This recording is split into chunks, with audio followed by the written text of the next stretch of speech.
In my last video, I spoke about the dichotomy between the able and the disabled, and the subtle nuances of prejudice. For this video, I want to switch gears. It was at West Virginia Wesleyan College that I first learned about Dr. Elizabeth Kubler-Ross. I majored in sociology because the head of the department was a professor that I absolutely loved and admired, Dr. John Warner.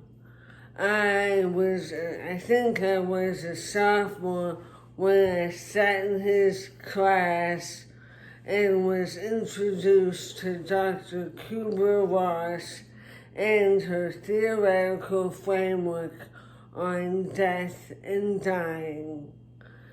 She introduced the 5 stages of grief: denial, anger, bargaining, depression, and acceptance. This was like a light bulb moment for me. After my TBI,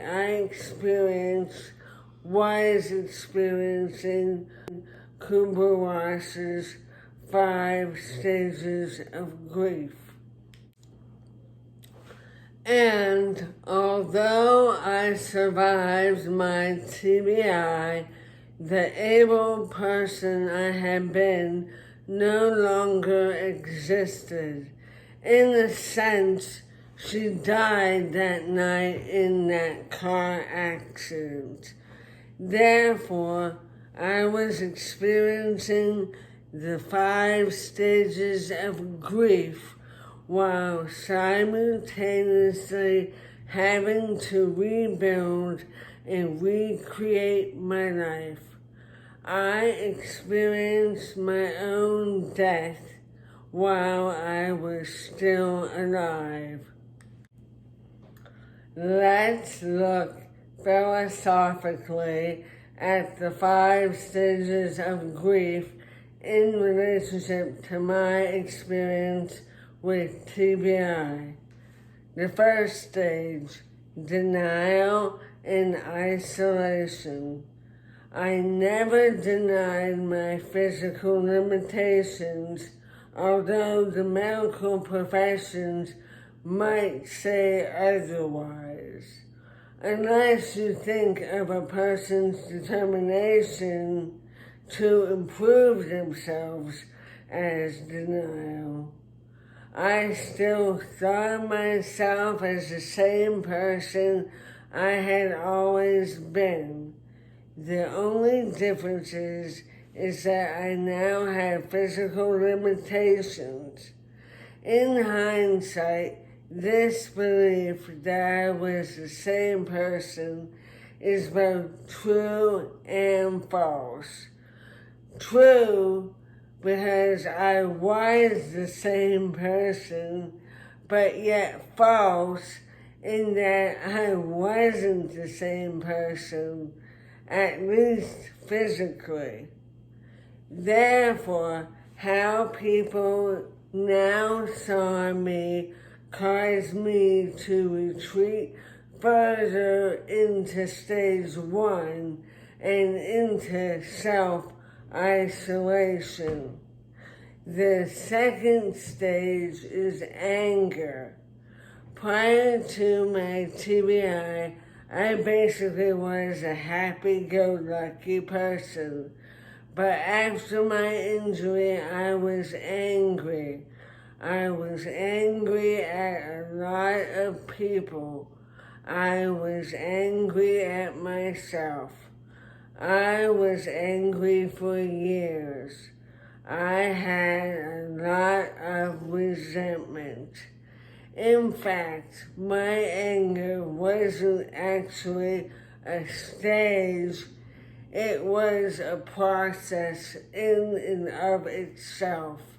that I had to go through. And because of my TBI, my emotional range was quite wide. 3. Bargaining. This is where a person struggles to find meaning. I didn't necessarily go through this stage in the sense I could postpone or delay death. In fact, I had already died. So I needed to find a way to rebuild my life and to live again. I was intensely focused on finding my life. And this is where my determination and my holistic view helped me to rebuild.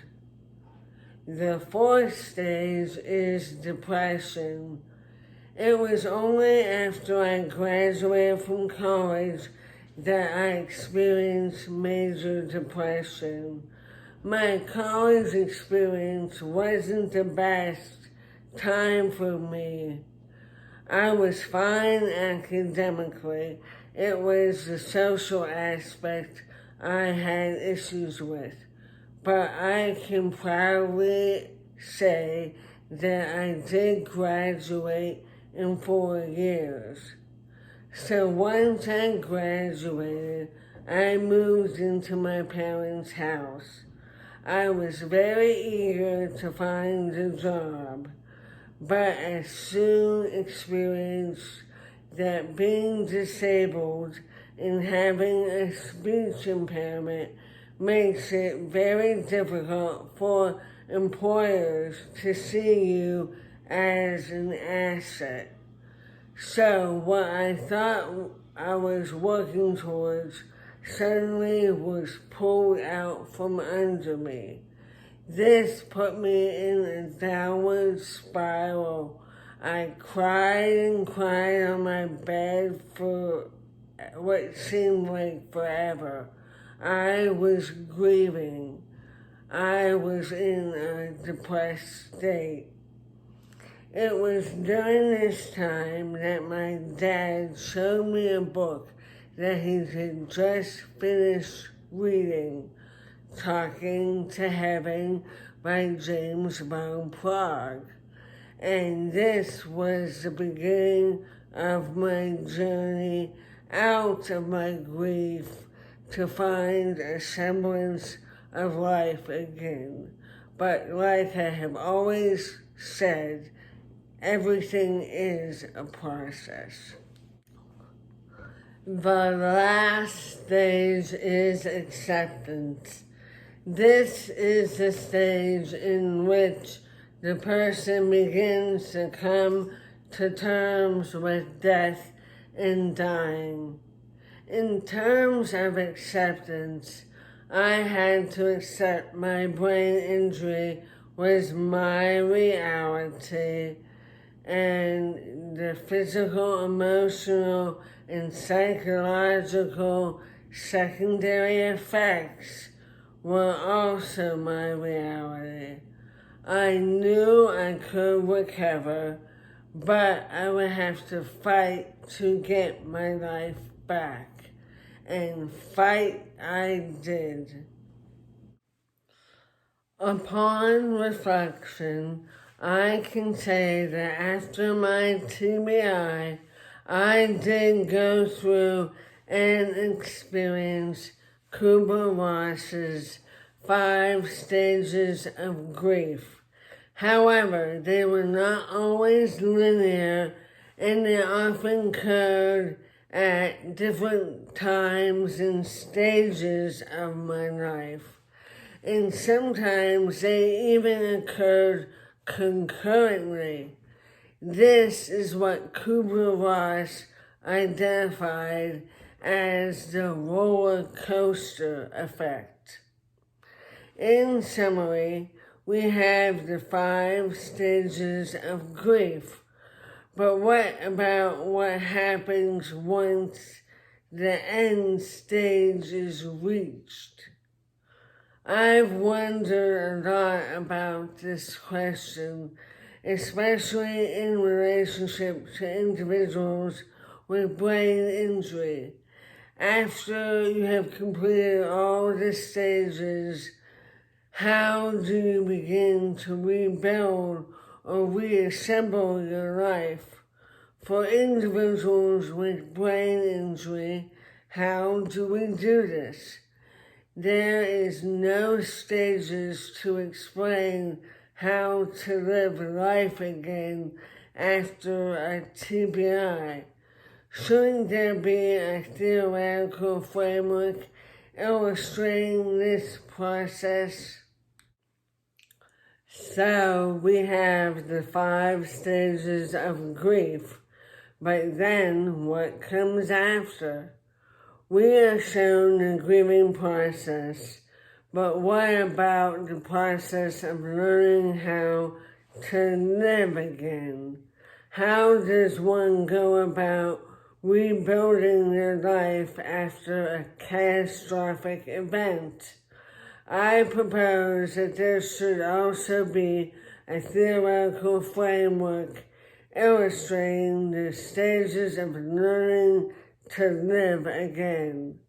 Rather than focusing on the negative, like the stages of grief, let's highlight the positive, like the stages of learning to live again.